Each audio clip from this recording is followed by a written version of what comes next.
l'ACS.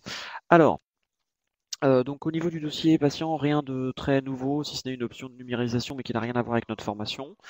Je vais donc passer dans la fiche d'acte.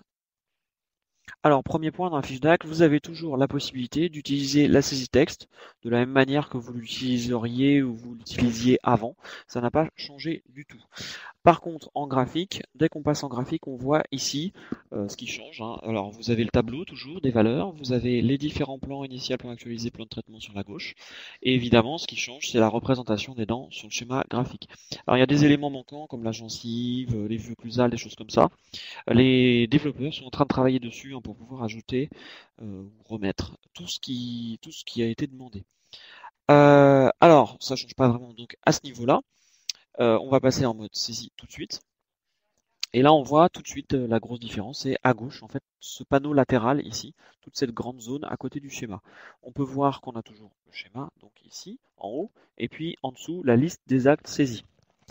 Euh, En revanche, on peut voir qu'à gauche du schéma, le plan initial, le plan actualisé et le plan de traitement ont disparu à ce niveau-là. Ils ont tout simplement été transportés ici, dans le menu déroulant, qui se trouve là, avec les couleurs ici. Donc vous pouvez bien sûr changer de plan tout aussi facilement, hein, que d'habitude. Et en dessous, toujours dans le panneau latéral, vous avez 4 onglets, 4 nouveaux onglets, mais 3 onglets seulement ici concernent les nouveaux modes de saisie. En effet, il s'agit de favoris, assistants et schéma. En revanche, l'onglet Actes, ici, au pluriel, vous permet d'accéder à l'ancien mode de saisie graphique que vous connaissez déjà normalement en CCM, donc qui est avec le système de filtrage des actes par localisation et par famille. Donc ça fonctionne toujours pareil. Il y a quelques petites subtilités. Par exemple, lorsque vous saisissez un acte, au lieu d'avoir la ligne descriptive qui s'affiche sous le schéma, vous avez en fait un panneau latéral qui sort avec toutes les infos et le bouton valider accessible directement ici. Voilà pour quelques petites subtilités. Il y en a d'autres qui normalement vont être sujettes à amélioration. Alors, saisie favori. Qu'est-ce que c'est que cette saisie favori? Puisqu'on avait déjà des favoris dans nos actes, on s'était peut-être embêté à paramétrer tous nos favoris, donc pourquoi une nouvelle saisie favori? Alors, parce qu'elle est améliorée.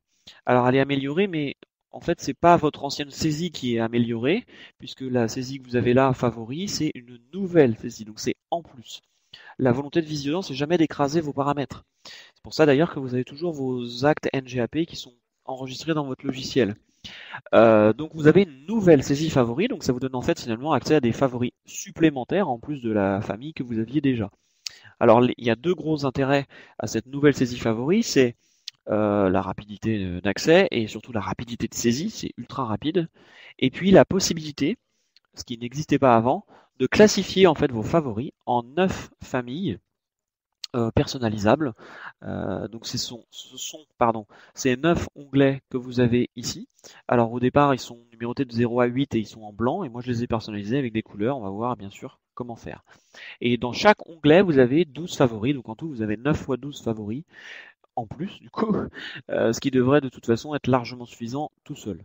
Alors comment paramètre-t-on les onglets pour classifier nos favoris? Vous avez la possibilité, du coup, de cliquer droit sur un onglet pour accéder à ces paramètres. Le libellé court, donc on peut voir ici que j'ai remplacé le 0 par un 8. Pardon, n'importe quoi. Le 0 par un C, c'est parce que c'est le 8 que je n'ai pas paramétré. Donc le 0, j'ai remplacé par un C. Ici, dans la couleur, j'ai cliqué dessus, puis j'ai mis du vert. J'aurais pu mettre autre chose. Et vous avez vu que j'ai indiqué un descriptif, donc dans le libellé long, de ce que contenait en fait mon onglet C. Donc j'ai indiqué ici consultation, visite, bilan bucco-dentaire, etc. Puis j'ai rajouté 2 détartrages dans mes favoris. Je ne sais pas ce qui se passe avec mon son, c'est assez pénible pour moi. Alors, c'est mon micro qui fait des siennes. J'espère que vous entendez bien, parce que pour moi ça grésille horriblement. Très bien. Alors dans le futur, normalement, les onglets, lorsqu'on laissera le curseur dessus, vous devriez avoir en fait l'infobulle qui sortira avec le descriptif long. Mais bon, au bout d'un moment, ça sert plus à grand chose. Comment paramétrer les onglets, je vous ai montré. Donc comment paramétrer maintenant les favoris? Alors vous pouvez choisir n'importe quelle des 12 cases. Pas besoin de respecter l'ordre des lignes et des colonnes. C'est pour ça que j'ai pu mettre consultation ici, tous mes bilans bucco-dentaires ici, les 2 détartrages comme ça séparés par la colonne centrale. Donc vous choisissez une case, n'importe laquelle, vous cliquez avec le bouton droit de la souris dessus. Vous allez avec le sélecteur d'actes rechercher votre acte, vous cliquez dessus. Ici, vous avez la possibilité de changer le libellé du favori, alors ça ne change absolument pas le libellé de l'acte, hein, et vous validez. Et là, vous voyez ici, j'ai mon favori qui s'est ajouté. Si ça ne me plaît pas, bouton droit dessus, petite corbeille, et voilà, je supprime le favori. Alors en ce qui concerne la saisie, c'est on ne peut plus simple, surtout avec les actes NGAP que je vais commencer par vous montrer, puisqu'il n'y a pas de localisation à rentrer, donc c'est une saisie directe en un clic. Donc par exemple, mettons que je saisisse la consultation, voilà. Mettons que je saisisse en même temps que je le dis des bilans bucco-dentaires, BDC, BR2, BR4. Vous voyez que c'est instantané, donc c'est un clic. Donc effectivement, dans Visiodent, il n'y a pas plus rapide, hein. Alors ça marche aussi avec la panneau du coup, hein. La panneau, comme il n'y a pas de localisation, c'est extrêmement rapide à saisir aussi. Alors maintenant, je vais vous montrer des axes CCM avec localisation. Vous allez voir que c'est pas tellement plus lent. C'est ultra rapide aussi quand même. Alors je vais vous montrer un détartrage sur une arcade à la fois. Si j'en saisis deux, du coup, j'aurai mon double détartrage à 150%. Et puis ici, un détartrage sur les 2 arcades, mais à 28,92. Hein. Je ne peux pas faire en un coup les 150%. Alors, premier détartrage ici sur une arcade à la fois. Je clique sur mon détartrage, je clique sur ma localisation, et voilà, c'est terminé. Du coup, si je refais la même chose avec le détartrage en 0,2, eh bien on voit ici mon double détartrage à 150%. Donc vous voyez, ça reste ultra rapide, c'est 2 clics au lieu d'un, pas grand chose de plus à dire. L'autre détartrage, un peu plus subtil, donc je clique dessus, je clique sur 0,1, tiens, là il se passe rien. En fait ça s'est mis en pause, le logiciel là, mon assistant favori est en attente, j'ai plus qu'à choisir 0,2 et vous pouvez voir ici le détartrage complet à 28,92. Alors comment ai-je fait pour que dans le premier cas mon détartrage n'attende pas la deuxième localisation et saisisse immédiatement, et comment est-ce que j'ai fait pour que le deuxième lui attende? C'est très simple, quand j'ai paramétré ici, je ne vous ai pas montré tout de suite, j'ai la récupération des paramètres CCM, donc nombre de dents s'applique minimum à une localisation, 2 localisations ici, j'ai choisi 1. Et donc mon logiciel saisit dès qu'il a une localisation. Et pour le deuxième détartrage, je lui ai indiqué 2. Et donc il attend 2 localisations. Donc c'est très simple ici. Vous pouvez même choisir le labo, hein. Voilà comment j'ai réalisé cette saisie. Alors bien sûr, même principe pour par exemple une pose de couronne, hein. Voilà. Même principe pour donc je vous disais l'endo, la radio panoramique. Décidément, il faut que je me réveille un peu plus. Je supprime tout ça. Qu'est-ce que je voulais vous dire? Oui, attention, par contre, la saisie favori, c'est une saisie ultra rapide, c'est pas une saisie sécurisée. C'est-à-dire que c'est à vous de réaliser la sécurisation au niveau des favoris, hein. Par exemple, si je saisis mon détartrage là, comme il attend qu'une seule localisation, peu importe laquelle. C'est-à-dire que si je mets 21, mon détartrage est saisi sur 21. Donc méfiance. On n'a pas la sécurisation qu'on a même dans Act grâce au filtre ou encore dans évidemment Assistant. Les favoris permettront de réaliser donc des saisies d'actes relativement simples, une ou deux localisations, un ou deux actes complémentaires. Vous n'allez pas mettre dans les favoris des bridges vidants, hein, ce serait idiot. Surtout que vous allez pouvoir les saisir rapidement grâce à l'assistant. Très bien. Alors on passe à la saisie schéma. La saisie schéma, on pense schéma initial et on a raison, ça permet de faire la bouche initiale de façon très aisée.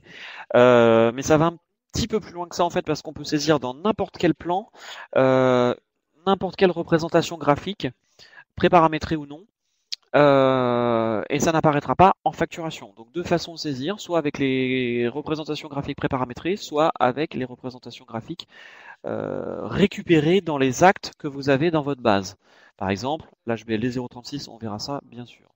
Avantage que vous avez également dans l'assistant, dans la saisie schéma, c'est que vous pouvez faire de la saisie multiple. Donc vous pouvez prendre des dents contiguës sur la même arcade ou sur une arcade différente et appliquer dessus en une fois la même représentation graphique. Par exemple, la représentation graphique de couronne fuchsia. Hop, tac, voilà, j'ai appliqué la représentation graphique d'un seul coup. Bien entendu, je peux faire la même chose avec des implants, avec des piliers implantaires.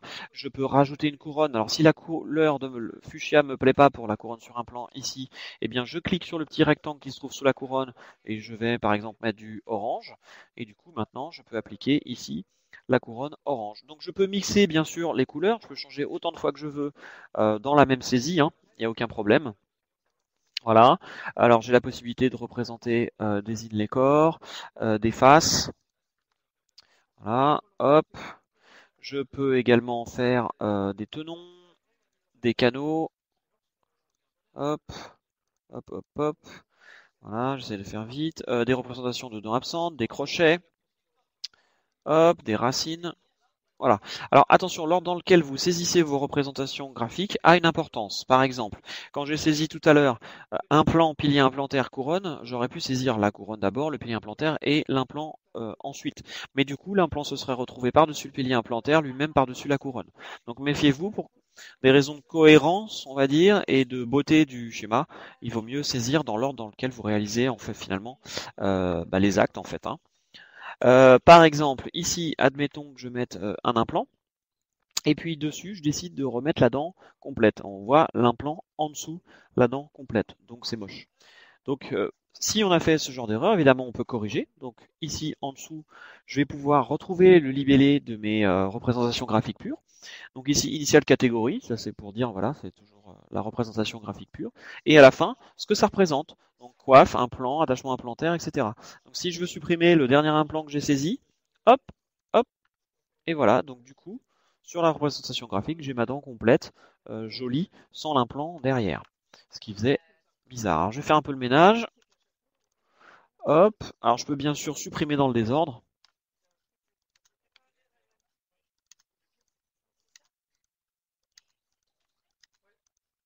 Alors pas de suppression multiple, hein, comme d'habitude dans Link 100. Ça, c'est pour éviter, à mon avis, les erreurs. Alors, je vais réaliser une saisie graphique pure de couronne ici sur la 11. Donc on voit bien ici 11 initial catégorie coiffe en fuchsia. Et sur la 21, je vais aller rechercher dans mes prothèses fixes céramiques la représentation graphique associée à l'HBLD 036, pose d'une couronne autoportée céramo-métal ou équivalent minéraux. Il me suffit de cliquer dessus, hein, j'ai pas besoin de valider. Et on voit bien ici en 21 le turquoise. Donc on a le libellé graphique pur et le libellé CCM.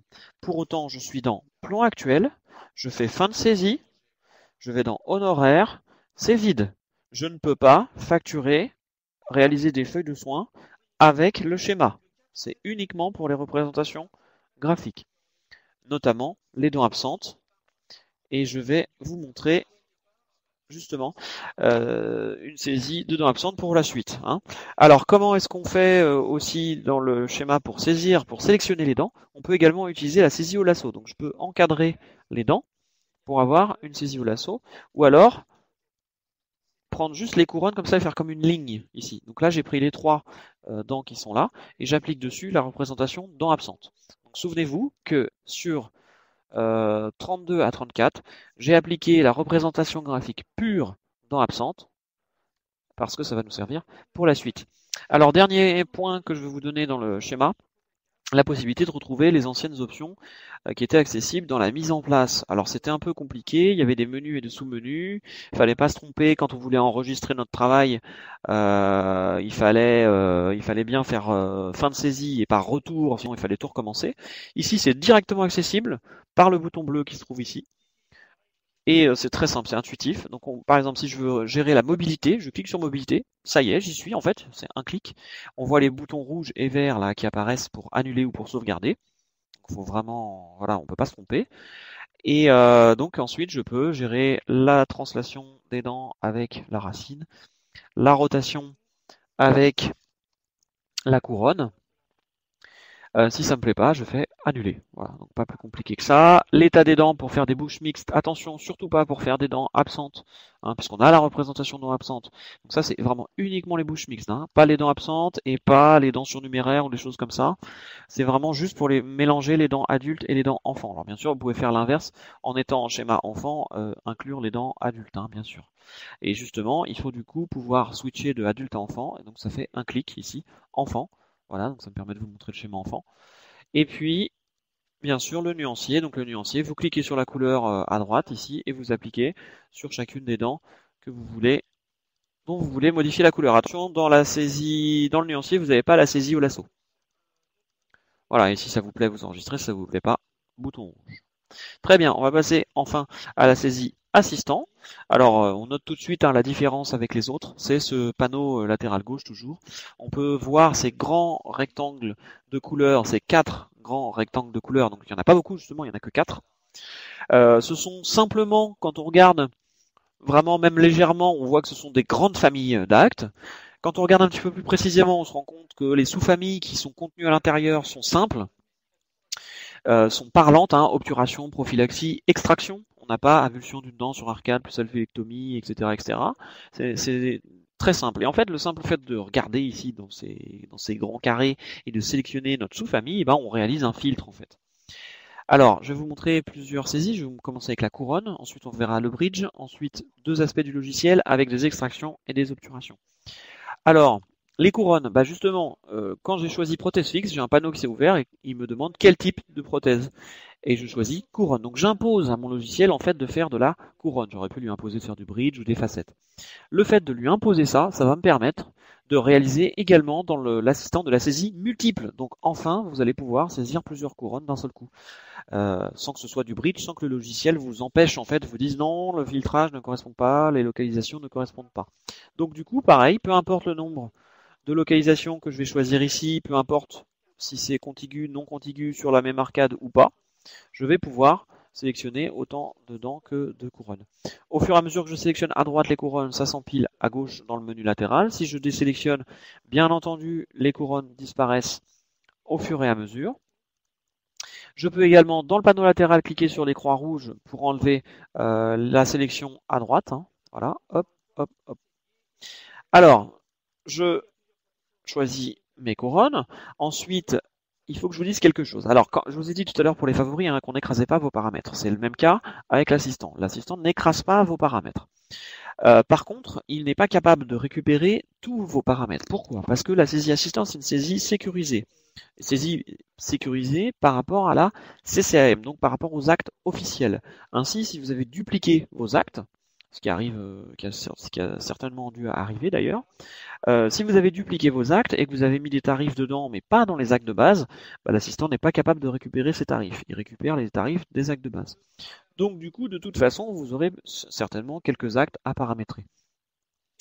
Alors là, vous allez me dire, ah non, on va pas reparamétrer toute la CCM. Et bien sûr que non, vous n'allez pas paramétrer toute la CCM. Et quand bien même vous auriez à le faire, vous allez voir que dans l'assistant, ce qui est génial, c'est que vous pouvez paramétrer en dynamique. C'est-à-dire que, par exemple, admettons que l'alliage non précieux, bah, je ne l'ai pas paramétré. Je peux soit aller fixer le paramétrage, soit indiquer directement ici le tarif. Comme on faisait avant, sauf que là, comme on a toutes les couronnes ici, eh ben, on va pouvoir paramétrer à la volée finalement toutes les couronnes presque d'un coup. Donc par exemple, si je veux pas que ce soit 400, je mets 300 ici. Celle-ci va être à 350. Celle-ci va être à, je sais pas, 150. Je mets n'importe quoi. Hein. Celle-ci 200. Et il me reste à valider et c'est terminé. Donc ça va très vite. Donc même si c'est à chaque fois que vous mettez le tarif, bon, au bout d'un moment, ça devient énervant, mais c'est très rapide. Si justement, ça devient énervant, pas de souci. Vous êtes là, vous dites j'ai oublié de paramétrer mon allage non précieux, cobalt, chrome ou céramo céramique ou peu importe en fait, puisque vous allez pouvoir paramétrer toutes vos couronnes en dynamique à partir de là. Vous avez un bouton paramétrage qui s'est ouvert dans le panneau prothèse conjointe, ici prothèse fixe. Vous cliquez dessus, vous êtes automatiquement dans prothèse fixe, vous cliquez sur couronne et vous dites ok, bah ma céramo métallique par rapport au laboratoire 2 en plus, c'est pas 555, c'est 565. Ok, c'est fini, vous validez et du coup en dynamique, derrière, si vous avez mis céramo-métallique, NF, ISO, machin truc, pour le laboratoire 2, eh ben ça va s'actualiser ici. Même chose, si vous êtes dans le devis. Si vous êtes dans le devis, vous dites ah mince, j'ai oublié de paramétrer mon prix d'achat pour ce labo-là, pas de souci, vous double-cliquez, vous mettez votre tarif, vous validez et ça se met automatiquement dans votre saisie derrière. Alors encore pire, vous pourriez aller dans les paramétrages des labos à partir de là, mais bon, ce sera assez limité comme intérêt, ou même aller voir la représentation graphique. Non, ce qui est intéressant, c'est la couleur. Vous allez pouvoir changer directement en live la couleur de vos matériaux. Par exemple, si vous n'aimez pas le turquoise ici, vous cliquez dessus, vous changez la couleur. Alors ça, il faudra peut-être actualiser le schéma par contre. Enfin, la saisie ici. Ressaisir peut-être si vous changez 41, il faudra peut-être ressaisir, remettre sur 41 peut-être. Mais bon, c'est très rapide. Et ensuite, il vous suffira de valider. Alors bien entendu, on peut paramétrer les matériaux pour chaque dent séparément. Donc là, je vais mettre céramo-métallique. Ici, on va mettre haute céramique. Et là, on va mettre céramo-dentaire. Et il me reste plus qu'à appliquer mes paramètres. Et voilà, j'ai mes représentations graphiques. Et surtout, j'ai mon codage, ma cotation qui est correcte ici avec mes 4 couronnes séparées en un seul coup. Voilà. Alors, même chose maintenant, mais avec le bridge. Alors vous allez voir, c'est super pour les bridges. Hop, hop, j'impose à mon logiciel d'être en bridge. Et là, souvenez-vous, de 32 à 34, j'avais mis des dents absentes, mais en représentation graphique pure en plus. Donc là, je lui dis, ok, tu me fais un bridge de là à là. J'utilise en plus ma saisie au lasso. Alors, il a déjà fait plein de choses. Il a mis des piliers sur les dents extrêmes. Il a repéré que j'avais mis une représentation graphique pure de dents absentes. Il a mis des inters à la place, tout seul. Il s'est pas arrêté là. Il a mis également les piliers du bridge de base en bleu et l'inter du bridge de base en blanc. Si ça me plaît pas, qu'il soit en 32 par exemple, l'inter du bridge de base, je clique dessus et je le clique en 34 ou bien en 33. Donc très simple pour déplacer les éléments. Je peux bien sûr faire la même chose avec les piliers. Par contre, j'ai besoin d'un nouveau pilier, parce que si j'intervertis les deux, ça ne changera rien. Donc par exemple, je vais mettre un pilier en 33, je me suis trompé, ou j'ai pas envie que ce soit un inter. Je clique dessus, et je lui dis, toi t'es un pilier. Hop. D'ailleurs, il a resserré du coup le bridge de base sur les premières dents 31 à 33. Et ça me plaît pas que ce soit en 33, moi, le pilier. Hop, je le mets en 35. Pas de souci. Alors vous avez vu quand j'ai décliqué par exemple inter ou quand j'ai décliqué un pilier, je casse mon bridge de base. Donc je casse la définition CCM de bridge. Donc forcément je passe hors nomenclature et du coup mon bridge passe en rouge, c'est-à-dire non remboursé et avec la mention NR non remboursé, non remboursable. Même chose avec bien sûr les piliers. Et à ce propos, donc maintenant sont correctement pris en compte la nature des piliers, Donc, si je fais par exemple un bridge sur dents vivantes et donc que j'ai aucun pilier qui est non reconstituable durablement, ils sont tous reconstituables durablement, je reste dans la CCM, par contre mon bridge passe en non prise en charge. Donc ici en rouge avec la mention NR pour non remboursable.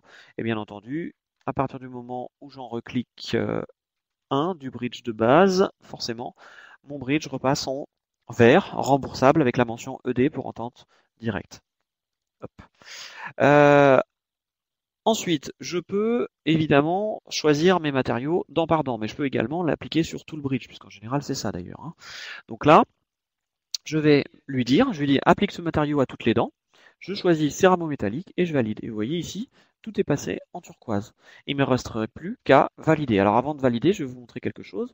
J'ai fait exprès de garder les tarifs par défaut de mes couronnes pour avoir le bridge de base à 279,50. Pourquoi? Parce que je vais vous montrer l'utilisation de la case mise en place. La case mise en place va vous permettre de relativement fixer en fait le prix de la pose de votre bridge et de à la volée, toujours modifier l'ensemble de votre prestation, le tarif de votre prestation. Donc par exemple, si vous voulez comptabiliser porte-empreinte et cire ou des choses comme ça, vous allez pouvoir ici rajouter un tarif, donc qui va s'ajouter au bridge de base. Donc là, j'ai mis 100, donc mon bridge de base va être à 379,50 au lieu de 279,50. Je valide. Ici, on voit mes représentations correctes. Alors j'aurais pu déplacer un petit peu la dent pour que ce soit plus cohérent. Ici, j'ai pas eu besoin de me poser la question. Tiens, alors c'est le premier inter que j'ajoute à mon bridge de base, donc en fait c'est le deuxième inter en tout, donc je le facture tant, gna gna gna. Ça, j'ai pas besoin, le logiciel l'a fait automatiquement.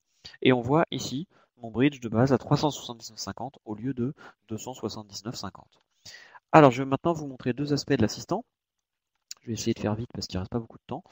Euh, Alors, avec la saisie d'extraction et la saisie d'obturation, de restauration. Alors, extraction d'abord. Donc, je passe en extraction. Je réalise une extraction. Alors, je vais faire que des extractions avec alvéolectomie, parce que je vais vous montrer deux choses en même temps. Donc, je choisis dans mon menu extraction avec alvéolectomie et je valide. Donc là, la 21, forcément, rien de très étonnant, elle a disparu et j'ai ma ligne ici, HBGD 022, avulsion d'une dent permanente sur la 4 plus alvéolectomie. Ok. J'en fais une deuxième. Avec alvéolectomie, toujours sur la 24, je valide. Ah, une alerte. Qu'est-ce qui se passe? L'acte a été fusionné avec un autre acte CCM conformément aux règles de facturation. La cotation est à présent HBGD 0,34 au lieu de 0,22 pour des honoraires totaux de 50,16. Ah, d'accord, j'étais en train de faire une erreur, j'étais en train de saisir deux extractions dans la même séance du même type et surtout sur deux lignes différentes. Ça n'est pas possible en CCM, donc l'assistant m'avertit et me corrige. Donc ici, c'est passé en avulsion de 2 dents permanentes sur 4 plus alvéolectomie, HBGD 0,34. D'accord, très bien. J'en fais une troisième. Donc là, vous allez me dire, bah, ça va faire la même chose. Effectivement, vous avez raison, ça va faire la même chose. Sauf que ça va fusionner en 3 et avec un nouveau code encore. Effectivement, c'est vrai, avulsion de 3 dents permanentes plus alvéolectomie, HBGD 287. Ok, très bien, j'en fais une quatrième. Je choisis ma dent, je vais choisir avec alvéolectomie et... Ah, tiens, qu'est-ce qui se passe? On dirait que mon logiciel bug, il m'empêche de choisir alvéolectomie, il revient sur extraction simple à chaque fois. Bah oui, en effet, si je lis ici le petit message, alvéolectomie, à partir de la quatrième dent extraite, l'extraction sera tarifée comme une extraction sans alvéolectomie. En CCM, je ne peux pas réaliser, coter, 4 extractions avec alvéolectomie dans la même séance. Je suis obligé de codifier la dernière en extraction simple. Donc ok, je valide. Ici j'ai donc mes 4 extractions avec alvéolectomie. Simplement une des 4 est indiquée sans alvéolectomie. Donc pour moi, même si c'est parfaitement cohérent, parfaitement correct avec la CCM, j'aurais sans doute besoin d'ajouter un commentaire pour dire oui, c'était bien avec alvéolectomie. Alors je vous rappelle qu'en CCM, il y a toujours intérêt à préciser si vous faites avec alvéolectomie ou sans alvéolectomie à cause des tarifs. Donc ça, le premier aspect que je voulais vous montrer là, c'est en fait l'aspect garde-fou du logiciel, c'est-à-dire il vous empêche de faire des erreurs, il vous prévient que vous êtes en train d'en faire une et il vous corrige. Hein. Deuxième aspect, avec des restaurations. Donc je me mets sur son conservateur obturation. Et je vais réaliser deux restaurations, deux fois la même. Alors, ça va être des restaurations 4 faces en fait. Donc je prends la 11, occlusale, mésiale, distale, palatine. Et là, ah zut, encore une erreur. Et puis je me dis, bah non, c'est pas une erreur, puisque là, en fait, j'ai le choix. Le logiciel, en fait, est en train de me permettre d'adapter ma saisie par rapport à la situation. Par rapport au patient, par rapport à vous, ce que vous voulez faire. Les faces que vous avez sélectionnées vous permettent d'appliquer l'acte de restauration de deux angles avec une tarification plus élevée. Ah, c'est intéressant, on va mettre oui, on va valider et on va refaire la même chose en 21, occlusale, mésiale, distale, palatine. Là, on va répondre non et on va valider. Alors là, vous voyez, la différence est très importante. On passe de simple à plus du double. Je passe de 40,97 pour une restauration 4 faces à 86 au niveau du montant pour les deux angles. Donc très important pour adapter votre saisie en fonction du patient, en fonction de ce que vous voulez réaliser. Donc là, c'était le deuxième aspect en fait que je voulais vous montrer, c'est l'aspect optimisation de saisie, conseil de saisie. Donc pour résumer, l'assistant, il vous guide grâce à sa classification simple dans les méandres de la CCM. Il vous prévient quand vous faites une erreur, il vous corrige l'erreur automatiquement, il vous empêche d'en faire. Et en plus, il vous conseille dans votre saisie. Alors dans le devis, pour finir là-dessus, c'est la même chose, ça marche exactement pareil. Simplement, lorsque vous êtes en train de réaliser une saisie, le labo va s'indiquer ici, par exemple pour la couronne, hein, donc en haut du panneau latéral. C'est la seule différence qu'on peut faire avec avec la fiche d'acte, en fait, puisque les autres modes de saisie, c'est le même principe. Le labo se trouve maintenant ici, en haut. Voilà. Alors, on va faire fin de saisie, on va se mettre sur un dossier ACS et on va enchaîner parce qu'il est 15. Alors, je prends mon dossier subtilement nommé ACS. Alors, accrochez-vous parce que c'est un petit peu compliqué. Qu'est-ce que l'ACS? L'ACS, c'est une mutuelle en fait, c'est une part complémentaire, c'est une aide à la complémentaire santé, une aide à l'acquisition ou une aide au paiement de la complémentaire santé. À qui s'adresse cette ACS? Ça s'adresse principalement à des patients qui ont des revenus légèrement supérieurs ou supérieurs au plafond CMU. Donc ils ne peuvent pas bénéficier de la CMU. Ce ne sont pas des patients CMU, les patients ACS. Alors, comme ils ont diverses situations, vous avez divers paliers. Ces paliers sont au nombre de 4. Le TP social AMO, la CSA, la CSB, la CSC. Et donc, chaque personne concernée va pouvoir y accéder suivant un certain nombre de critères, les revenus familiaux, le nombre d'enfants, etc., etc. Les différents plafonds. Plus vous allez vers la CSC, plus vous pouvez constater qu'il y a une prise en charge de la prothèse et de l'ODF. On pourrait avoir l'impression en regardant en fait ce document que le TP social AMO n'a pas de prise en charge prothèse et ODF. On va s'apercevoir avec les différents exemples que c'est faux. Il faudra se méfier en fait du 100% TM, 100% ticket modérateur. Alors le TP social AMO, il fera toujours un petit peu exception dans les explications. Où ai-je trouvé ce document? Puisque vous allez me poser la question. Lorsque vous installez une mise à jour, une des dernières mises à jour, vous allez retrouver 3 raccourcis sur votre bureau de Windows. 3 raccourcis Visiodent. Le premier, c'est le document justement que j'ai ouvert, qui s'appelle ACS et TPA, qui fait la synthèse de l'ACS, de ce que je vais vous expliquer, et vous en aurez sûrement besoin d'y retourner, et puis qui va vous réexpliquer le module tiers payant avancé que tout le monde peut avoir maintenant. Il est devenu gratuit pour tout le monde, quel que soit le type de contrat. Et puis vous avez un manuel papier, je vais appeler ça un manuel papier, de la nouvelle version, de la nouvelle saisie, etc.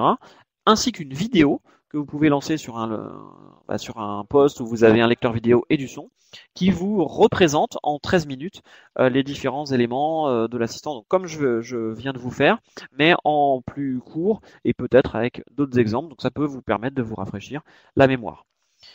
Alors, l'ACS, c'est un peu comme une CMU et une AME dans le sens où ça va être relié au régime obligatoire.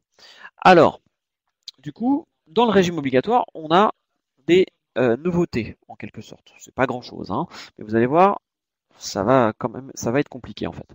Alors, 2 façons de paramétrer l'ACS. Une manière automatique, c'est en fait avec l'aide de la carte vitale, à condition qu'elle soit à jour, bien entendu, et une manière manuelle. Dans tous les cas, ce sera beaucoup plus difficile en manuel, évidemment. Alors, la carte vitale, on la lit. On récupère normalement le héros, mais ça n'empêche pas de vérifier les valeurs récupérées dans le héros, déjà. Donc, on regarde le libellé, bien entendu. On regarde si les taux sont cohérents. On regarde surtout s'il y a tiers payant coché dans la partie héros, puisque normalement, l'ACS, c'est en tiers payant. Et on regarde, très important, la période de droit AMO. Toujours la période de droit à vérifier, hein. Si la mention ACS se trouve dans la carte vitale, le logiciel va la récupérer automatiquement et l'indiquer, dans la plupart des cas, dans ce qu'on appelle le code service AMO. Vous avez certainement entendu parler du code service AMO avec les CMU, RSI et RAM. Et donc vous avez certainement eu des problèmes avec. Donc ici vous avez des nouveaux codes, on peut les voir. Alors on voit la CMU, ici RSI RAM. Et puis on voit les nouveaux codes 11, 12, 13 et 14 pour indiquer l'ACS et le type, le palier d'ACS. D'accord, très bien. Donc ça, pas grand chose à dire dessus, ça se fait automatiquement, on est tranquille.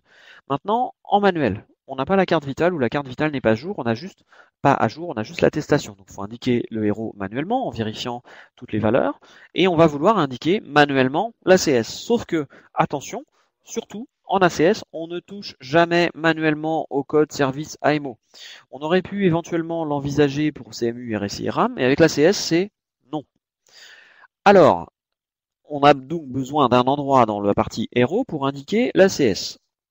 On ne pourra pas, en fait, l'indiquer dans héros, sauf cas exceptionnel encore pour la CSTP Social AMO qui, lui, a sa propre petite case attestation à CSTP Social AMO et les cases à côté pour indiquer la période de droit. Donc ça va, c'est facile. Sauf que ça marche pas pour la CS A, B et C. Donc il nous faut un autre endroit pour les indiquer.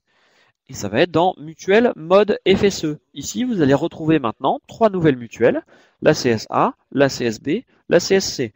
Comme vous êtes en manuel, il va falloir, comme on aurait pu le faire en automatique d'ailleurs, bien vérifier ce que vous reportez. Donc le libellé, bien entendu, ça c'est évident. Le code, très important le code. Alors pour la CSA, c'est plein de 1 et un 9. Pour la CSB, c'est plein de 2 et un 8. Pour la CSC, c'est plein de 3 et un 7. C'est facile à retenir parce qu'en fait, les premiers chiffres augmentent et le dernier diminue.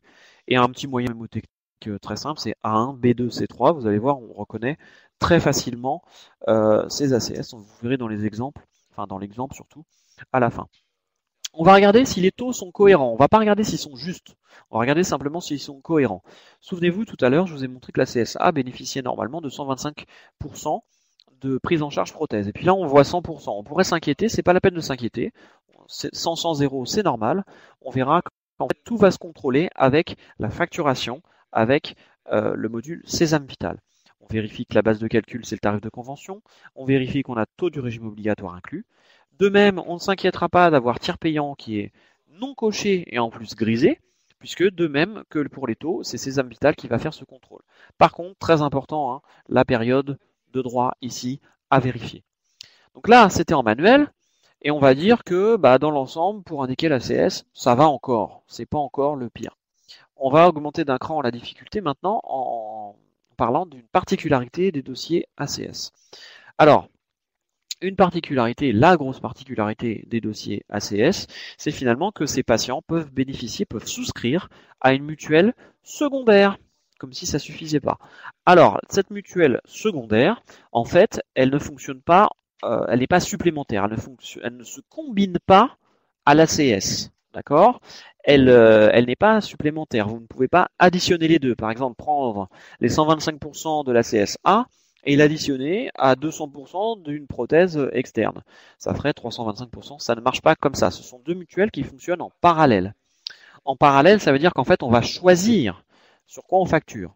La part complémentaire, est-ce que vous allez la facturer sur la CSA, qui est récupérée dans la carte par exemple, ou bien est-ce que vous allez la facturer sur la mutuelle secondaire souscrite par le patient. Alors, ça veut dire quoi? Ça veut dire que vous allez vous entendre avec le patient pour facturer la partie complémentaire sur la CS ou bien sur la mutuelle secondaire. Donc il faudra voir ça avec lui, etc. Donc ça veut dire que vous pouvez être amené, d'ailleurs bien souvent, ça sera soins et prothèses, à faire deux factures dans la même séance avec un patient ACS. Facture pour soins, une facture pour prothèse. Attention, je vous conseille vivement de faire vos factures dans la foulée, c'est-à-dire saisir vos actes séparément, soins et prothèses. Parce que si vous les saisissez tous en même temps et que vous allez dans honoraires pour pouvoir cliquer ou décliquer certains actes et faire vos feuilles de soins, vous allez avoir des problèmes avec les codes d'association puisqu'on est en CCAM et vous n'allez pas vous en sortir. Donc le plus simple et le plus rapide, du coup, c'est vraiment de faire vos factures dans la foulée. Donc saisir tous vos soins, faire votre facture de soins avec l'ACS par exemple. Saisir tout votre prothèse et faire votre facture de prothèse avec par exemple la mutuelle secondaire. Ce sera beaucoup plus rapide, beaucoup plus aisé de faire comme ça que d'aller bidouiller vos codes d'association, etc. Bien saisir vos actes, enfin changer vos dates, etc.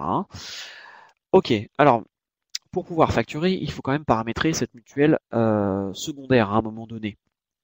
Donc où est-ce qu'on va la paramétrer? Alors souvenez-vous, en automatique, on lit la carte, on récupère le héros et on récupère dans le code service AMO, alors la plupart du temps, parce qu'il y a aussi encore des exceptions, dans le code service AMO, cette mutuelle, cette ACS.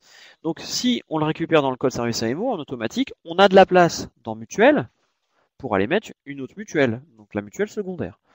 Là, c'est une mutuelle en tiers payant. Donc on va être confronté au problème des paramétrages de mutuelles en tiers payant. C'est toujours compliqué, notamment avec les numéros à récupérer. Ils ne sont pas toujours fournis correctement par les mutuelles. Alors, heureusement, dans notre malheur, les mutuelles qui vont être associées en parallèle avec la CS, ça va être des mutuelles qui sont sélectionnées. Donc, il n'y en aura pas 50 000 et surtout, les paramètres seront relativement fixes. Donc, même Visiodent devrait être capable, normalement, à partir d'un certain point, à vous donner ces paramètres-là. Donc ça, c'est une chance dans cette complexité. Maintenant, qu'est-ce qui se passe quand on est en manuel? Alors là, vraiment, ça va être beaucoup plus compliqué. En manuel, on ne récupère pas le code service AMO. Donc normalement, il va falloir aller dans Mutuel Mode FSE pour indiquer la CS, quand on est en ACS A, B ou C. Puisque en ACS TP Social AMO, on aura toujours la petite case. Donc il nous restera de la place quand même en manuel, dans Mutuel.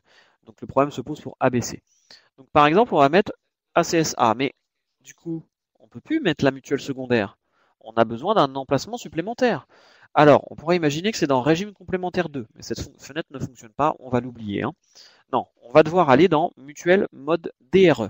Et c'est là qu'on va pouvoir choisir notre mutuelle secondaire. Alors, là, du coup, on va être confronté au problème des mutuelles en tiers payant, mais aussi au problème des paramétrages en DRE. Il faudra évidemment avoir les paramètres DRE pour pouvoir paramétrer cette mutuelle. Et justement, c'est là que ça va bloquer. C'est-à-dire que le cahier des charges n'a pas pris en compte un point. N'a pas pris en compte le cas où le patient vient chez vous, il n'a pas sa carte à jour ou il n'a pas sa carte, et il voudrait facturer une partie des soins sur sa mutuelle secondaire.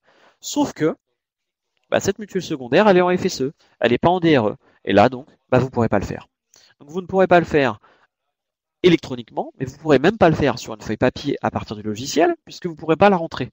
Donc, vous serez obligé, si vous voulez vraiment le faire, dans ce cas de figure, je pense que vous n'aurez pas envie, il va falloir l'écrire à la main. Donc ça, c'est décourageant, hein. C'est pas la peine d'y penser en fait. Donc il faudra vraiment insister pour que le patient ACS vienne avec sa carte vitale et si possible avec son attestation. Alors un petit mot sur l'attestation. Des fois, enfin quasiment tout le temps en fait, vous allez voir que sur la première page de l'attestation, il n'y a pas le type d'ACS. Donc ça c'est super malin. Ils ont juste mis ACS. Voilà, donc vous n'aurez pas le type dessus. Il faut vraiment dire au patient, si jamais il n'a pas sa carte vitale à jour, d'amener son attestation complète. C'est-à-dire qu'il lui faut la deuxième page. C'est tout bête, mais voilà. Et sur cette deuxième page, normalement, il y a le type d'ACS. Deuxième point, deuxième petit point important, c'est que des fois, vous allez lire la carte. Au lieu de récupérer l'ACS dans le code service AMO, il va aller le mettre directement dans Mutuel Mode FSE. Alors, me demandez pas pourquoi, on ne sait pas pourquoi ici. Dans certains cas, ça le met dans le code service AMO. Dans certains cas, ça le met dans l'onglet Mutuel Mode FSE tout seul. Bon, voilà, donc encore des choses à apprendre sur l'ACS. Mais vraiment, pour pouvoir bien commencer à travailler avec les patients ACS, exiger vraiment, insister pour qu'ils aient leur carte vitale à jour. Et en plus, si possible, il faudrait insister pour qu'ils mettent leur carte vitale à jour dans une CEPAM directement ou dans un hôpital. Parce que des fois, il y a des retards dans les logiciels des pharmacies. Voilà. Alors, on va faire une facture quand même, puisqu'il me reste 2 minutes pour faire la facture. Pour vous montrer comment est-ce qu'on choisit de facturer sur tel ou tel part complémentaire. Alors, on va se placer dans la fiche d'acte, on va faire une saisie rapide, on va faire une HBLD 036, donc une céramo-métal, à 500 €. Hop, pourquoi 500 €? Parce qu'en fait, je voudrais que ça réponde à tous les exemples en même temps. Là, vous voyez, je viens de saisir, ma partie RC n'est pas calculée. C'est normal puisque j'ai toujours pas dit au logiciel si je facturais sur la CS ou la mutuelle secondaire. Donc je fais fin de saisie, je suis dans le plan actuel, je vais dans honoraires, c'est toujours pas calculé au niveau de la part RC, je fais intervenir le module Sésame Vital. Est-ce que Bourg-en-Bresse est en tiers payant? Oui. Et là, j'ai une nouvelle fenêtre. Configuration ACS. À gauche, je vais pouvoir facturer sur ce qu'ils ont appelé l'ACS coordonnée, c'est-à-dire l'ACS, l'ACS A, par exemple ici. Et à droite, sur la mutuelle secondaire. Alors par contre, ne me demandez pas pourquoi ils ont appelé ça l'ACS standard. C'est parfaitement idiot. Alors, si on lit le texte, on arrive un petit peu à comprendre. Alors, je ne sais pas si je vous le lis en fait pour gagner du temps, mais la part complémentaire est payée par l'organisme gestionnaire de la part obligatoire au regard du support obligatoire. Donc c'est une phrase alambiquée, hyper compliquée. En fait, il faut juste se rendre compte que ça mélange complémentaire et obligatoire. Donc en fait, c'est l'ACS, l'ACS quoi, l'ACSA. La phrase de droite, c'est la part complémentaire est payée par l'organisme gestionnaire de la part complémentaire au regard du support complémentaire. En fait, ça veut juste dire que tout est complémentaire. C'est simplement tout est sur la part, sur la mutuelle secondaire. Donc moi, je vais choisir coordonnées, c'est-à-dire ACS, ACSA en l'occurrence pour cet exemple, et je valide. Là, j'ai une fenêtre que je connais bien. Accident de droit commun causé par un tiers, non. Ici, j'avais raison de ne pas m'inquiéter pour la part complémentaire tiers payant non coché, puisque Sésame Vital l'a coché tout seul. Et puis ici, je reconnais quoi? Mon ACS A, plein de 1 et 1 9. Souvenez-vous, A1, B2, C3, on reconnaît bien ici l'ACS A. Donc je génère ma FSE, alors ça va être en dégradé parce que j'ai pas la feuille de soins, j'ai pas la carte vitale, pardon. Je valide. Hop, et là je regarde ma ventilation. HBLD 036, ok, c'est bien de la prothèse. 500 €. Ok. 70%. 70%, ça correspond à quoi? Ça correspond à la part obligatoire. 70% du tarif de convention. Donc j'obtiens 75,25. Et ici, j'ai la part complémentaire à 59,13. Tiens, 59,13. Ça fait pas 125% de la prise en charge prothèse de la CSA, comme j'avais dit. Ben oui, c'est parce qu'en fait, les 125% sont ventilés sur la part obligatoire et la part complémentaire. C'est donc la somme de 75,25 et 59,13 qui me donne les 125% du tarif de convention. Et bien sûr, le reste est à la part, c'est la part à charge de l'assuré. Je vous rappelle que les patients ACS ne sont pas des patients CMU, donc vous pouvez faire des dépassements avec tact et mesure, comme d'habitude, comme vous voulez. Il n'y a pas d'histoire de panier de soins et d'hors panier de soins, hein, ça n'a rien à voir, il faut voir ça comme une mutuelle classique. J'ai pas besoin d'aller plus loin puisque je vais vous montrer les exemples ici ACSA, ACSB, ACSC. Donc ACSA, on retrouve bien ici ce que je viens de trouver, les 59,13. Pour la CSB, la prise en charge ici augmente. Donc en fait, la part obligatoire va rester la même, c'est la part complémentaire qui augmente et donc la part assurée qui diminue. Et même chose pour les 300% en ACS-C. Donc on peut voir ici que ce qui est constant, c'est les 70% sur la part obligatoire et ce qui évolue, c'est la part complémentaire. Par contre, exception, le TP social AMO, donc je remonte ici, ne soyez pas surpris, c'est une HBLD 0,36, donc c'est bien de la prothèse, on a bien 500 euros. Par contre ici le taux change complètement, on a 100%, donc 100% sur la part obligatoire, donc on retrouve ici le tarif de convention complet, et on a bien 0 sur la part complémentaire. Donc en fait il y a bien une prise en charge prothèse pour le TP social AMO, mais par contre c'est 0 en part complémentaire, tout est sur la part obligatoire. Voilà, j'ai terminé.